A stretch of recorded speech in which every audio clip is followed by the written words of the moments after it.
there's definitely something there. I still want her to be in my life, if nothing else. So get some rest.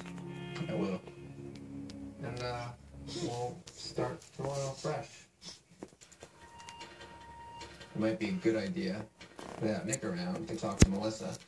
Be really curious to know what's going on with her and this guy Olin, and maybe we can help her a little bit in kind of becoming more comfortable with herself. I think we should spend a little time sort of getting to know Melissa. Melissa, what would you say to me and Max coming over there without Nick to talk, maybe meet Olin and spend a little time with you guys? Yeah, that'd be fun. Okay, see you in a little bit. Wow, so we're gonna meet Olin.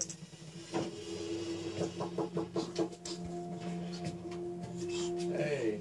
Hey, how are ya? Good. Good to see you. You too? Olin. Nice to meet you. Can we come in and hang out? Feel free to sit wherever. So you live here with your mom? Yeah, it's just me and her now, and then Melissa when she moved in. And how did you guys meet?